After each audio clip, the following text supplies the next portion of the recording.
संघ की जय हो। संचालन की हमारे दिगंबर जैन समाज के अध्यक्ष आदरणीय नलजन अंचल जी साहब। कल प्रातः 8 बजे पाठशाला के बच्चों का यहाँ परिणाम घोषित किया जाएगा। कौन सी प्रतियोगिता का माता जी? कौन सी प्रतियोगिता का? पाठशाला का। अच्छा, जो भी हमारे बीच में गुरु भक्त बाहर से पधारे हैं आए और पूज्य आचार्य श्री के सत्संग श्री चरणों में श्रीफल अर्पित कर आशीर्वाद लें।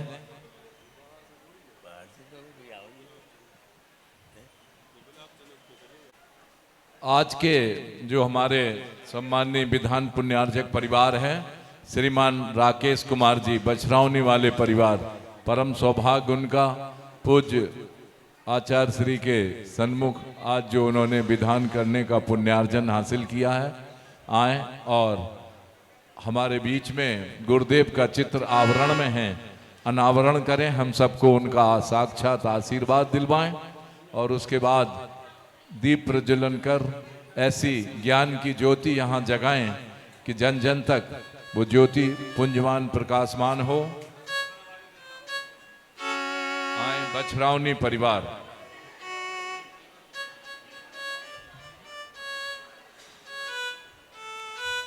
आज का ये परम पावन सौभाग्य हमारे आदरणीय राकेश जी बछरावनी वाले परिवार को हासिल हुआ, चित्र अनावरण और दीप प्रज्वलन।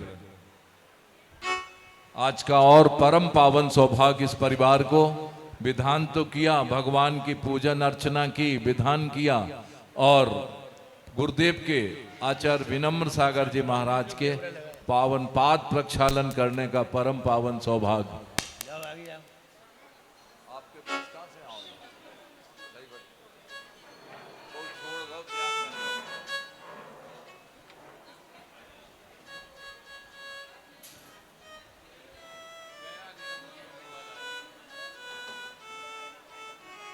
माता जी को कह दो हमें दे दो, उसे का उपयोग है, हम ले जाए।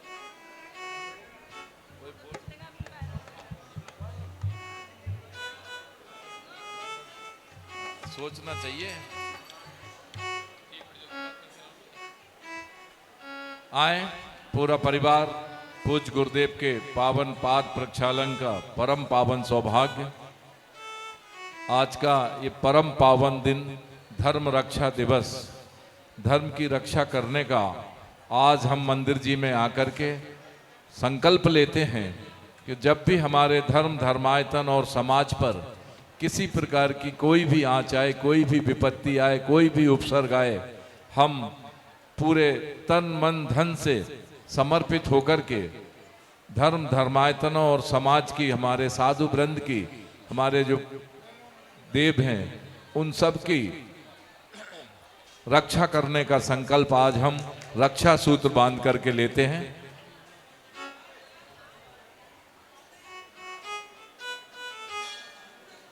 मैंने गुरु के चरण पखारे हैं, सौभाग्य हमारे।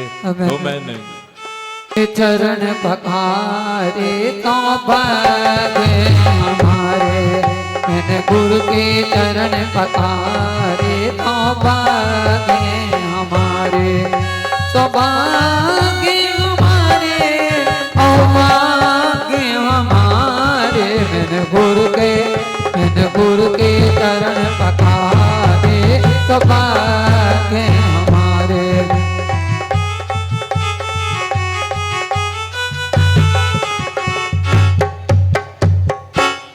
और आज का एक और परम पावन सौभाग्य, गुरुदेव के पावन कर कमलों में शास्त्र जी भेंट करने का, माँ जिनवानी भेंट करने का परम पावन सौभाग्य।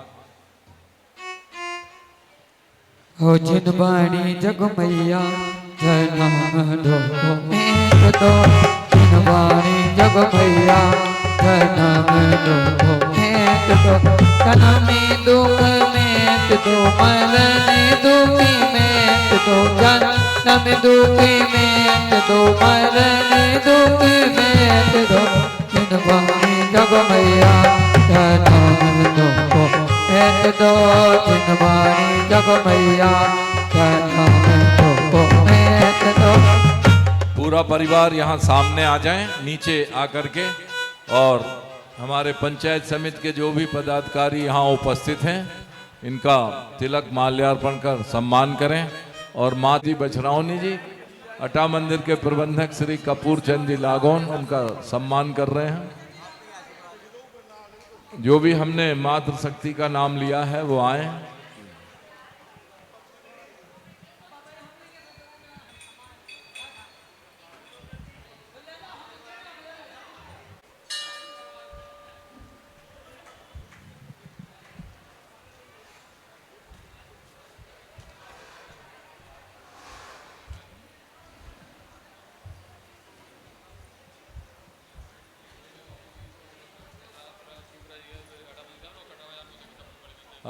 देखिए, जो अटा मंदिर के बाहर निकलते दाहिनी साइड रहते हैं वो अटा मंदिर के सामने इधर खड़े होंगे, और जो बाईं साइड रहते हैं वो कटरा बाजार में खड़े होंगे। और अगर बात समझ में नहीं आई तो बहुत अच्छे से समझ लें, कटरा बाजार वाले कटरा बाजार की तरफ पड़गाहन करेंगे और तालाबपुरा वाले तालाबपुरा की तरफ पड़गाहन करेंगे।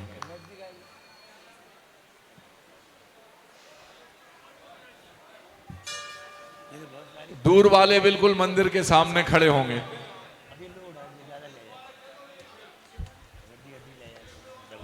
पीछे वाले तालाबपुरा में आते हैं। गेंदालाल जी, आप चिंता मत करो, बात हमने पूरी कह दी है। पीछे कोई पड़गाहन नहीं है। आज पड़गाहन सिर्फ रोड पे है। पुनः कह रहे हैं, तालाबपुरा की ओर रहने वाले मंदिर के दाहिनी ओर, यहां से जब जाते हैं दाहिना हाथ सबको पता है किधर पड़ता है, वो दाहिनी ओर पड़गाहन करेंगे, और कटरा बाजार की ओर रहने वाले बाईं ओर पड़गाहन करेंगे। एक आप सबसे सभी लोग छांव में खड़े हों, हाँ, धूप में ना। आज का दिन तो बहुत महान है गुरुदेव। कोई उपसर्ग आएगा तो विष्णु कुमार जी साक्षात आ जाएंगे। एक आप सबसे विनय करनी है, और विनय ये है, एक हमारे साधर्मी भाई श्री विमल कुमार जैन लक्ष्मीपुरा में उनका निवास है, और लक्ष्मीपुरा में निवास के साथ साथ उनके स्वयं अकेले हैं, उनके आगे पीछे कोई नहीं है, घर मकान दुकान भी नहीं है। और विडंबना ये है ऐसे कर्मों का फल कि वो गाल में उन्हें कैंसर हो गया है। उनके इलाज के लिए जो कुछ उनके पास था उन्होंने सब खर्च कर दिया है। अब उनके पास कोई व्यवस्था नहीं बची है।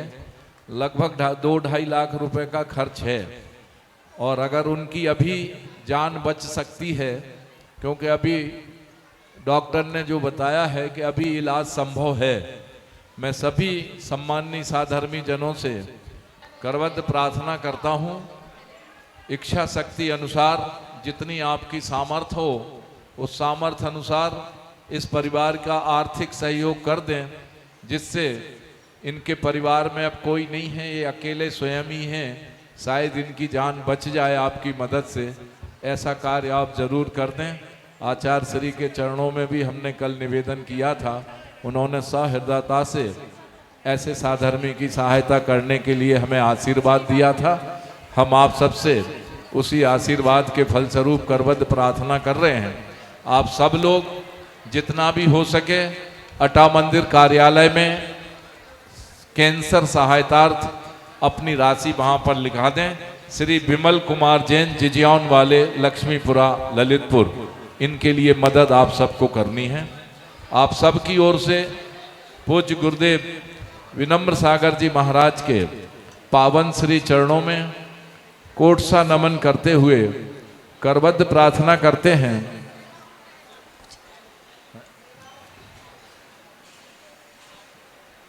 हे आचार्य श्री, आज माता जी बोलेंगी क्या पहले?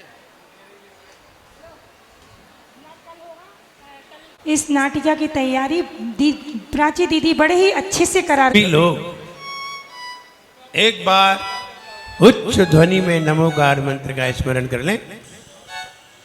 ओम नमो हरियंताय नमः।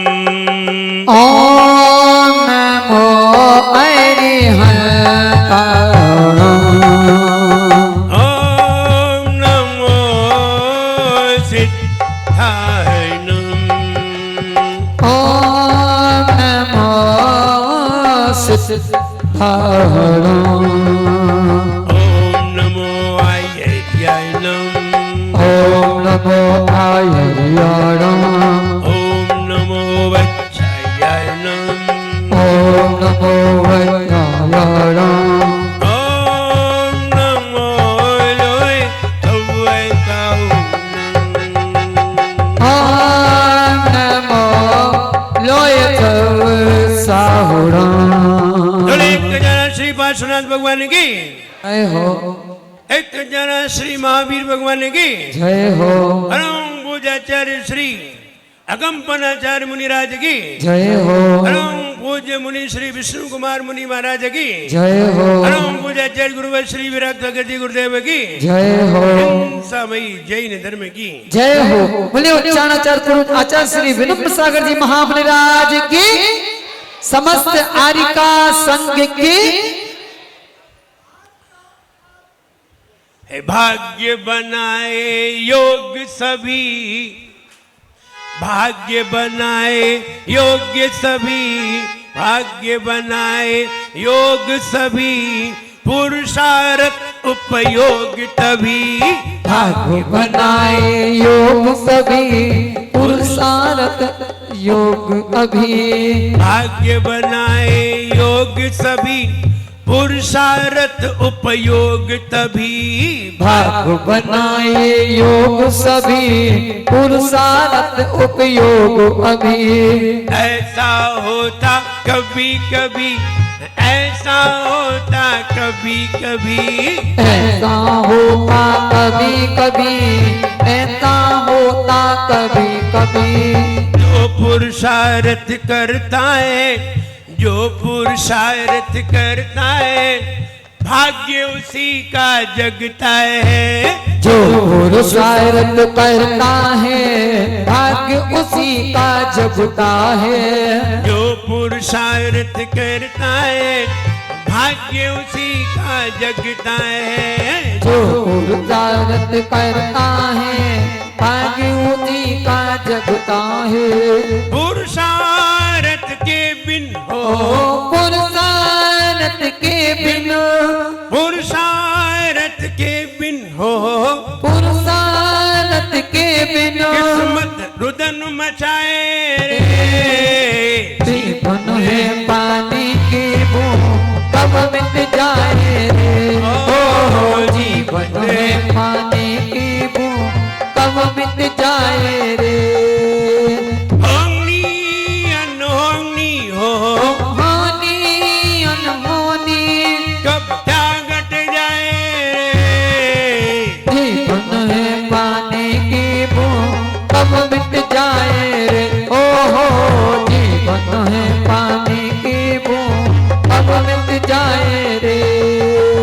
हम सभी अपना अपना भाग्य लेकर के आते हैं, ये बात अलग है। कोई थोड़ा लेकर के आता है, कोई ज्यादा लेकर के आता है, कोई बहुत ज्यादा लेकर के आता है, और कोई बहुत कमजोर भाग्य लेकर के आता है। ऐसा दुनिया में कोई भी प्राणी नहीं जो भाग्य लेकर के ना आए। हर प्राणी का जन्म भाग्य के कारण ही होता है, क्योंकि उसे भाग्य को भोगना होता है, अच्छा हो या बुरा हो। भाग्य तो हर किसी को भोगना पड़ेगा, और भोगने के लिए ही संसार में आए हैं। ये बात अलग है, कोई अच्छा भोग रहे हैं, लेकिन ये भी देखिए कि कोई खराब भी भोग रहे हैं। किसी को कैंसर है, किसी को बीमारी है और जीवन भर लगी है। कोई जन्म से बीमार अंत तक बीमार, कोई जन्म से स्वस्थ अंत तक स्वस्थ देखा जाता है। देख रहे हैं, भाग्य सबके पास है, लेकिन ध्यान रहे भाग्य को और ज्यादा बढ़ाने वाला कोई है तो पुरुषार्थ है, और पुरुषार्थ नहीं है तो तुम्हारी किस्मत बिल्कुल बेकार है। कोई काम की नहीं है। पुरुषार्थ के बिना किस्मत की प्रशंसा नहीं होती, और पुरुषार्थ कर रहे हो इसलिए किस्मत की प्रशंसा कही जाती है। होती तो प्रशंसा पुरुषार्थ की है और किस्मत की प्रशंसा हो जाती है। किस्मत भी तभी पता चलती है जब पुरुषार्थ होता है।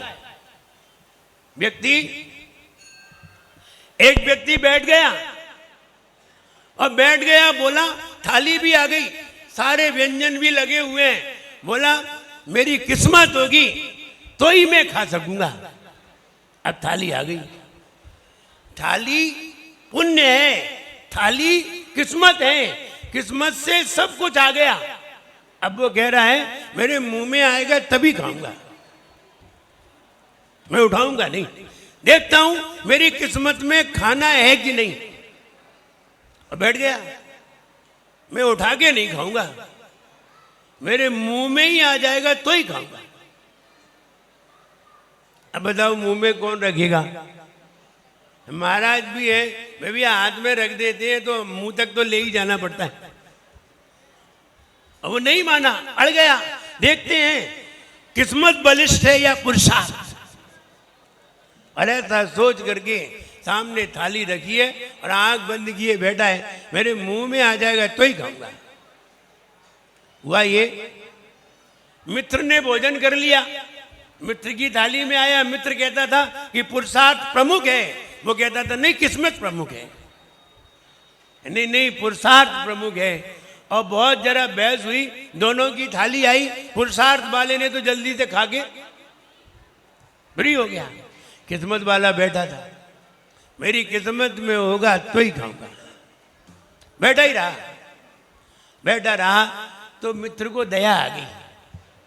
मित्र ने सोचा बेचारा भूखा रह जाएगा, खाना खराब हो जाएगा, उसने ही गिलास उठा करके उसके मुंह तक पहुंचा दिया। और मुंह तक पहुंचा दिया तो उसने खा लिया। देखा मेरी किस्मत थी इसलिए मेरे मुंह में गिलास आया, और तुम्हारी किस्मत ही नहीं थी, तुमने हाथ से उठा करके खाया। कहो किस्मत बलिष्ठ है या पुरुषार्थ? बोले किस्मत बलिष्ठ है या पुरुषार्थ? मेरी किस्मत में था, मैंने उठाया भी नहीं, सीधा मेरे मुंह में आया। और तेरी किस्मत में था ही नहीं, तूने उठाया तब खाया। फिर भी वो कह रहा है बताइए किस्मत बलिष्ठ है या पुरुषार्थ? क्या बलिष्ठ है अमिताभ भैया? बताओ, उसकी किस्मत से आया कि नहीं? फिर भी उसने ये कहा कि अब निर्णय कौन करे। तो वो एक साधु के पास गया, दोनों मित्र साधु के पास गए और साधु से बोले ये कह रहा है कि किस्मत बलिष्ठ है, मैं कह रहा हूं कि पुरुषार्थ बलिष्ठ है, अब आप निर्णय कीजिए कि क्या बलिष्ठ है। उन्होंने दोनों की बात सुनी और देखा कि इसने अपने हाथ से खाया नहीं, इसके मुंह तक पहुंचा, किस्मत थी, और इसने हाथ से खाया, इसने पुरुषार्थ किया है। तो पुरुषार्थ बलिष्ठ है या किस्मत? तो मुनिराज ने कहा पुरुषार्थ ही बलिष्ठ है, किस्मत बलिष्ठ नहीं है। बोले देखो हमने हाथ से भी नहीं खाया तो भी मेरी किस्मत में था, मेरे मुंह में आया। तो गुरुदेव बोले बेटा, ये चबाया था और अंदर सरकाया था, ये किस्मत नहीं थी, ये पुरुषार्थ था। जो तुमने मुंह में, उसने मुंह तक ही तो दे दिया, लेकिन मुंह के बाद चबाया किसने और सरकाया किसने? पुरुषार्थ ने। ये किस्मत नहीं थी। किस्मत से तो वस्तु मिलती है, लेकिन प्रयोग किया जाता है वो पुरुषार्थ है। इसलिए पुरुषार्थ प्रमुख है, किस्मत प्रमुख नहीं है। और जो किस्मत को प्रमुख मानते हैं ऐसे लोगों को शास्त्रों में नपुंसक कहा है। ये नपुंसक हैं, कुछ करना नहीं जानते, कुछ करना नहीं चाहते, कर्तव्य में चित्त नहीं लगाना चाहते, जो है वैसा ही खाना चाहते हैं, वैसा ही करना चाहते हैं, ये नपुंसक हैं। इसलिए पुरुषार्थ ही प्रमुख है। पुरुषार्थ ही बताता है कि तुम्हारी किस्मत में क्या है। किस्मत का अंदाजा कब लगाया जाता है? जब भरपूर पुरुषार्थ किया जाए और पुरुषार्थ करने में बाद में कहीं विघ्न आ जाए, तब कहते हैं तुम्हारी किस्मत में ही ऐसा था। आपने चौका लगाया, साधु को पड़गाया और साधु को पड़गान किया, विधि मिलाई, बताइए ये पुरुषार्थ है कि किस्मत है? पुरुषार्थ है। सारा पुरुषार्थ हो रहा है।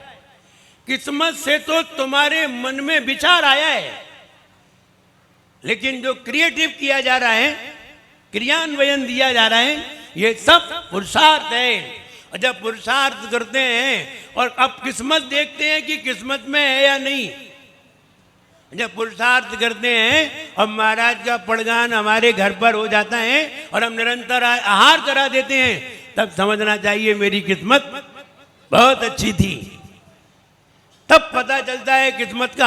आपने दुकान खोली है, ये पुरुषार्थ है, लेकिन इनकम हो ये सब किस्मत है, पुरुषार्थ नहीं। पुरुषार्थ के बाद किस्मत का पता चलता है। वैसे ही यहां भाग्य बनाए योग सभी, भाग्य ने सारे योग तुम्हारे सामने खड़े कर दिए। ये तुम्हारी किस्मत थी कि ललितपुर में किसी बड़े संघ का वर्षा योग स्थापित हो गया, ये किस्मत थी। अब तुमने चौका लगाया, ये किस्मत नहीं है, ये पुरुषार्थ है। तुम भैया वृत्ति कर रहे हो, ये किस्मत नहीं है, ये पुरुषार्थ है। और कई लोग किस्मत मिलने पर भी पुरुषार्थ नहीं करते, उन्हें क्या कहते हैं? नपुंसक। उन्हें क्या कहते हैं? नपुंसक। क्योंकि ये कुछ करना नहीं चाहते, ये प्रमादी है। योग मिलने पर भी कुछ नहीं कर रहे, तब उन्हें नपुंसक कहा है। एक तो वे हैं जिन्हें योग नहीं मिला, और एक वे हैं जिन्हें योग मिला और योग्य नहीं है। योग तो मिला लेकिन योग्यता नहीं है। ऐसे भी कई लोग होते हैं, योग मिलता है, योग्यता नहीं होती। शादी होती है, संतान नहीं होती। योग तो मिला लेकिन योग्यता नहीं। ऐसे ही साधुओं का योग मिला और हमने योग्यता पैदा नहीं की, इसे कहते हैं नपुंसकता। इसलिए योग मिले हैं, साधुओं का योग मिला, और साधुओं का योग मिलने पर ही व्यक्ति के मन में आहार देने के भाव होते हैं। साधु नहीं हो तो भाव होते ही नहीं है, वैसे ही भाव पड़े रहते हैं। सत्ता में तो है लेकिन योग नहीं है।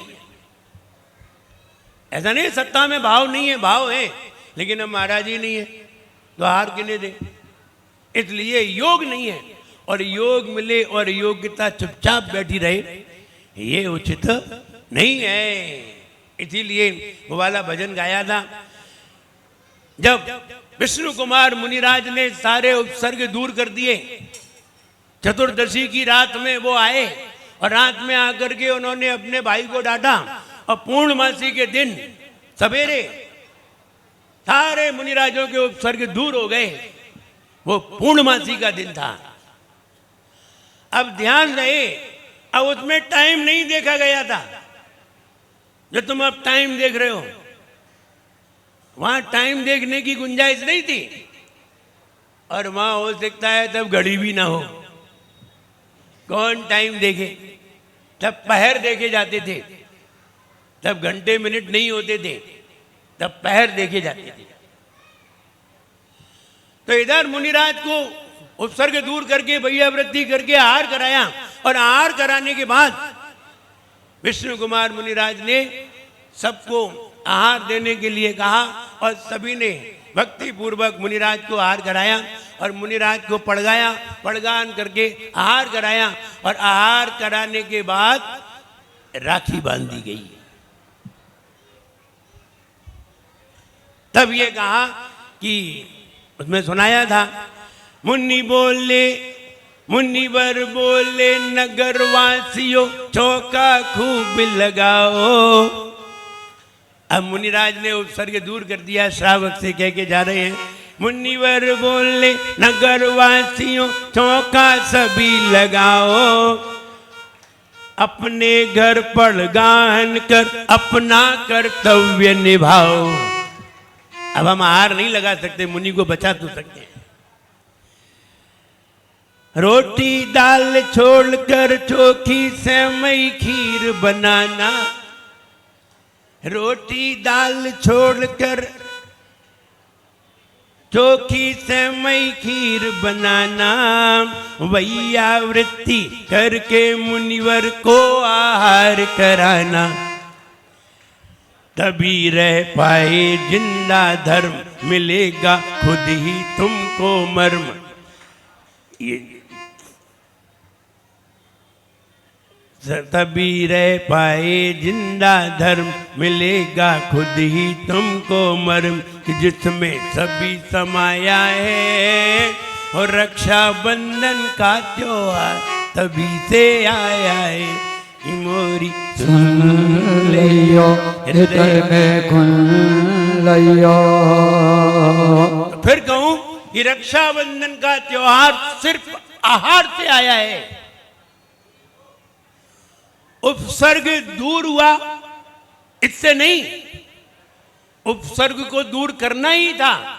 उपसर्ग दूर होने के बाद जब आहार हुए हैं, और जहां जहां आहार हुए थे, जिनने मुनि धर्म की रक्षा की थी, जिनके मन में धर्म की रक्षा करने के भाव थे, और जिनके मन में ये भाव थे कि मुनियों का आहार मेरे द्वार पे हो, मेरे घर पे हो, और फिर उन्होंने मुनिराज को बढ़ाया, आहार कराया। और जब आहार होने के बाद वो रक्षा सूत्र कौन लेकर के आए? महाराज लेकर के नहीं आए, वे श्रावक लेकर के आए। कौन से श्रावक? जहां जहां आहार हुए थे खुशियां मन में छाई, जहां जहां आहार हुए थे खुशियां मन में छाई, पुरुषों के आंसू भरवाए महिलाएं हर्षाई। जिन जिन के घर में मुनि के आहार नहीं हो पाए, वे सब कच्चा धागा लेकर उनके घर पर आए। जहां मुनिवर के हुए आहार, जहां मुनिवर के हुए आहार, हाथ में बांधा उर का प्यार, बहुत ही हर्ष मनाया है। रक्षाबंधन का त्योहार तभी से आया है, कि मोरी सुन लियो हृदय में घुल लियो।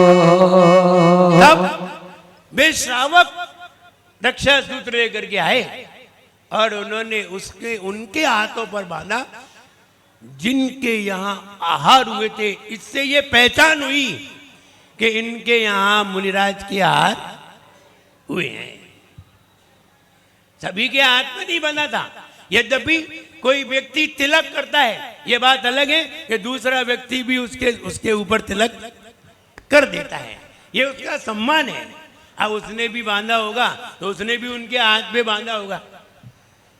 जिन्होंने चौके लगाए थे, तो उनके हाथ पे वह कच्चा धागा बंधा होने से ये पहचान हुई थी, ये धर्म के रक्षक हैं, ये धर्म के रक्षा करने वाले श्रावक हैं। ऐसी पहचान करने के लिए वो हाथ पे धागा बांधा गया था। और ये संकल्प भी है कि जब हाथ में कोई धागा बांधा जाता है तो ये संकल्प दिया जाता है, संकल्प दिया जाता है कि आप ऐसा कार्य नहीं करेंगे। जैसे कोई व्यक्ति रात्रि में भोजन करता है और रात्रि में भोजन का त्याग नहीं कर रहा है, महाराज ने कहा कि रात्रि में भोजन का त्याग करिए, और रक्षा सूत्र मान लीजिए किसी ने बांधा है, तो वो उसका संकल्प है। क्या है? जैसे कि विधान करते हैं तो विधान में भी रक्षा सूत्र मानते हैं, ये उसका संकल्प है। तो जब तक संकल्प रहता है तब तक वो रक्षा सूत्र बांधे रखता है। और उससे रक्षा सूत्र से क्या होता है? रक्षा सूत्र से उसका स्मरण रहता है। रक्षा सूत्र से स्मरण रहता है कि हमने ये संकल्प किया था, इसलिए वो संकल्प सूत्र है, रक्षा सूत्र है और रक्षा बंधन भी है। इसलिए जब मुनिराज का उत्सर्ग दूर हुआ और जब एक श्रावक के द्वारा दूसरे श्रावक को रक्षा सूत्र बांधा गया, इसी का नाम हम सभी लोग व्यवहार में रक्षाबंधन कहते हैं। लेकिन जैन धर्म में मुनिराज के आहार के बाद रक्षा सूत्र बांधने की अनुमति है। अब आप कहें कि तिथि उन्हें देखने दो जो तिथि देखते रहते हैं, तुम तो त्योहार देखो, तुम त्योहार देखो, तिथि उन्हें देखने दो। वो कहते हैं ना, कभी काव्यम करोति इति अर्थ जानाति पंडिता। कभी काव्य को बनाने वाला होता है, भाव पिरोने वाला होता है, अर्थ जानाति पंडिता। जो पंडित लोग होते हैं वे अर्थ जानते रहते हैं, इसका अर्थ ये निकला, इसका अर्थ ये निकला। कभी काव्यम करोति इति अर्थ जानाति पंडिता। इसलिए त्योहार जैन धर्म का है, तिथि अन्य धर्म वालों को देखने दो। तुम तिथि देखो, तुम तिथि से चलो, हम तो अपनी योग्यता से चलते हैं। ना वहाँ कोई तिथि का निर्णय किया गया था, ना कोई टाइम का निर्णय किया गया था। ये तिथियां तो बदलती रहती हैं, कब कौन सी तिथि आ जाए और कौन सी तिथि का क्षय हो जाए। तो तिथियों पे ध्यान नहीं देना है, प्रक्रिया पे ध्यान देना है। मुनिराज के आहार हुए और हमें रक्षा सूत्र बांधना है। इसलिए आप अपना रक्षाबंधन आहार के बाद ही शुरू कर दीजिए, आपका रक्षाबंधन प्रारंभ हो गया। इसलिए कोई भी विकल्प करने की जरूरत नहीं है, केवल संकल्प करिए, विकल्प करने की जरूरत नहीं है। अब आप कहेंगे कि महाराज क्या सभी को चौका लगाना है? अरे जिसको लगाना है वो लगाते हैं, जिसके अंदर धर्म का भाव होगा हर कोई चौका थोड़ी लगा सकता है। विचार करिए, समाज में 25 से 30% लोग ऐसे होते हैं जो साधु को अपने घर पर बुलाने की क्षमता रखते हैं। 25 से 30% लोग समाज में ऐसे होते हैं अखिलेश भैया, जो साधु को अपने घर पर बुलाने की क्षमता रखते हैं। वरना 70% लोग ऐसे ही होते हैं जो साधु के दर्शन किया करते हैं, अपने घर पर बुलाने की क्षमता नहीं रख पाते। ये क्षमता भी, ये योग्यता भी उसी में होती है जो व्यक्ति मोक्षगामी होता है, उसी में ये क्षमता पाई जाती है, हर किसी में नहीं पाई जाती। ये कहा है भगवान की पूजन करने वाला मोक्ष जाए या ना जाए, लेकिन साधु को आहार देने वाला मोक्ष जाता ही है, नियम है ये। और आप देख लीजिए जितने भी मुनिराज बने हैं, आपके यहाँ के कौन मुनिराज है? एक पूज्य सागर का नाम तो हमें याद है, और कोई नाम बताइए। विभंजन सागर। आप जितने भी महाराज हैं, सब महाराज का बैकग्राउंड देखिए, सब महाराजों ने पहले हार दिए होंगे। आप किसी का भी बैकग्राउंड देख लीजिए, कोई भी हो, नाम देख, आपको नाम मालूम है, आप उनका बैकग्राउंड देखिए। क्या इस महाराज बनने के पहले वो हार देते थे कि नहीं? वे ही महाराज बनते हैं और वे ही मोक्ष जाते हैं। ये पूजन करने वाले तो 40-40 साल हो गए यहीं रगड़ते रगड़ते।